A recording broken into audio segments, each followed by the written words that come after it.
Ladies and gentlemen, welcome back to the eSports Report. We are talking UGC Niagara and what went down in the winner's bracket this past weekend. As we mentioned at the start of Saturday, we saw the fall of two juggernaut squads. Number 1 seeded Complexity, upset by XGN. Number 2 seeded Optic Nation, upset by Clever Gaming Fuse. However, the upsets did not end there.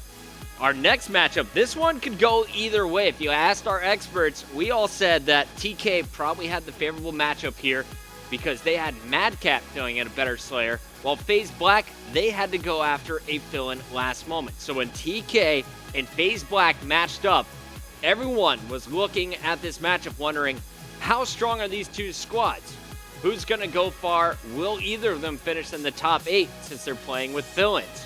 Well, the action kicked off right away with Caliber showing their stuff. Madcat going huge inside number 2, secured a 170 to 154 win as TK took game number 1. However, game 2, Search and Destroy, is where FaZe Black shined. They went 6-3 on S&D Warhawk. That set up a swing game 3 as it was tied up 1-1 for Blitz on Octane.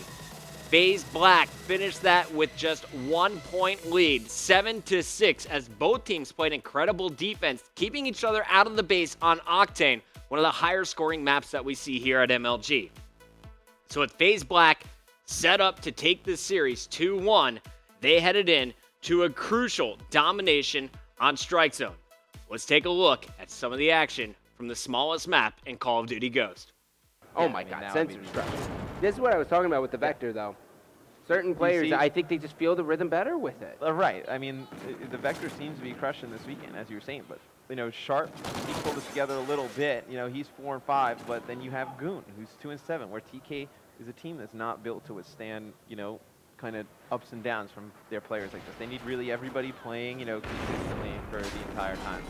You know, I think TK really can battle with anyone besides of like, no, besides like the 3 teams who can really slay. 2 years, yeah. Yeah, no, but the teams who can like really slay, like TK, I don't think will ever beat in like an 11-game series. You know, in Black Ops 2, they really made their name on Search, and like we were saying before, you know, their Search game on this game hasn't really been as sound as it was on Black Ops 2. I think if they can really go back and just make those searches, I mean, in Black Ops 2, they were so good on Search and Destroy. Yep. I mean, they beat our brains in every time. Oh, God, yeah, they annihilated you guys. Yeah. I mean, if they can get that down on Ghost, I mean, they're still a top team. Oh, absolutely. I'm not saying they're not a top team. I'm just saying, like, I think versus the 3 teams who can really slay, I think they really struggle because they do have the ups and downs of their players. Right, absolutely. But I mean, you see, this is going to be a big play right here at a Goon. It's small rotation. God. He's going to run into Bar. And he's going to get man-witched. He's going to try and take control of Bar. I would look at the score. Yeah. I just noticed this, so it's a 6-point differential.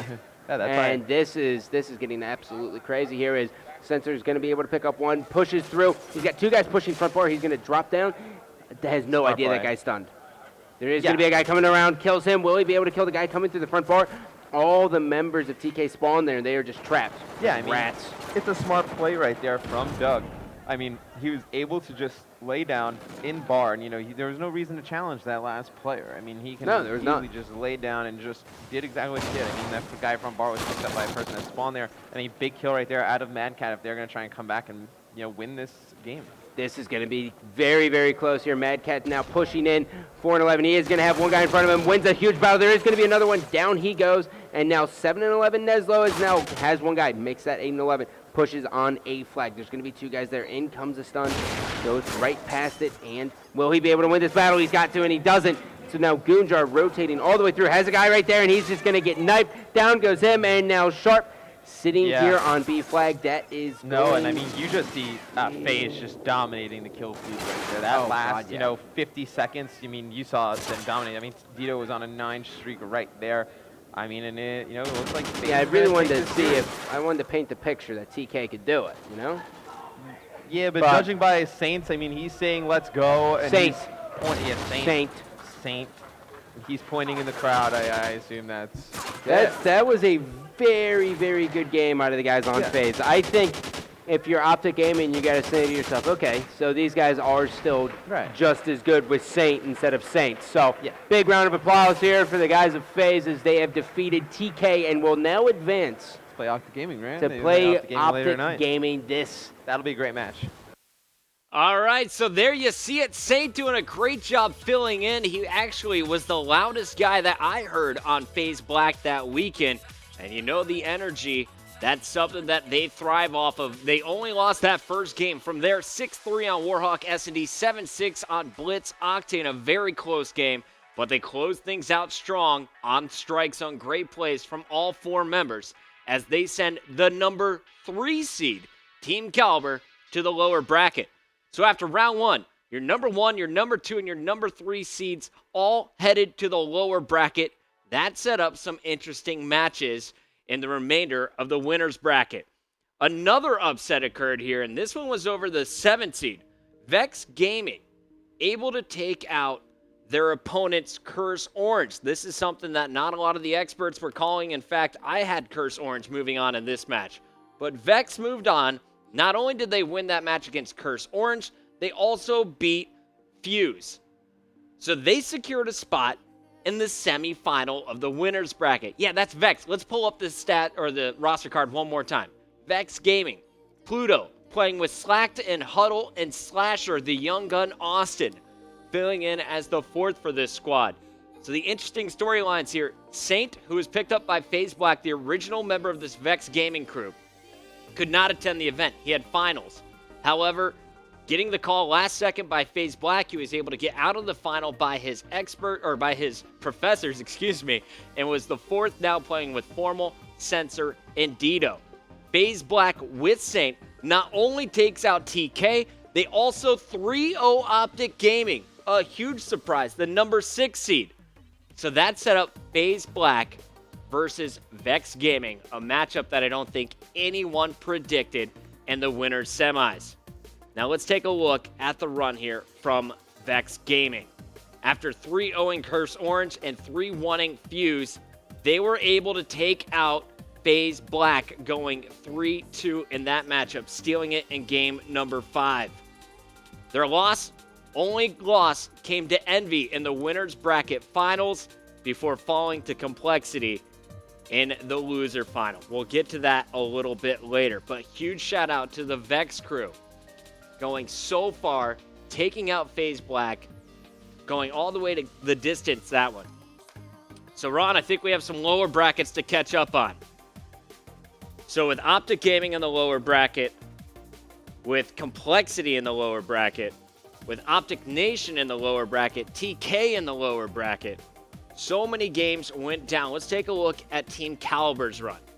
After losing in the very first round of winners to FaZe Black, you saw them take out Saga 3-1. They went on to beat Rise Nation for top 8 before losing to FaZe Red and Optic Nation. Something's wrong in that graphic somewhere, Ron. We'll figure it out. It looks like they went 1-3 against FaZe Black, 3-1 against Saga, 3-2 against Rise Nation, and beat FaZe Red 3-1. Optic Nation finally closed them out for top 4 placement as they went into 3. Here's a look at Optic's run. Optic Nation, here's a look at the crew. You got Killa playing with Ricky, Embos, and of course Miracles. Losing 3-2 to KG Fuse. Come back, beat Team Last Minute 3-1 in the lower bracket. Curse Orange was sent home without a top 8 finish 3-1. And then faced off against XGN, the team that beat Complexity for a top 4 spot. So a nice little run there by Optic Nation. Envy, on the other hand, they made their run. Oh, let's look at Envy here. Envy, they made their run through the winner's bracket. Envy started things off against Curse Black. A lot of people thought this one was going to be pretty easy, but Curse Black, they looked pretty strong. Envy was able to take it eventually, and then FaZe Red was their next matchup. Now, this one went the distance, 3-2 to FaZe Red. I don't know what Jake was doing on graphics today. Strictly Business, they fell 3-2 as well, as Envy had some very close games. And then Vex Gaming was met up in that winner's bracket where they finally thrashed them 3-0. We'll get to Complexity's matchup a little bit later. In fact, we're going to go to commercial break before we get to this matchup, as Complexity made their run through the lower bracket. It was one of the most epic stories of Championship Sunday. We'll show you how they did it, some of the best games from that run leading up to the grand finals against Team Envious. We'll be right back.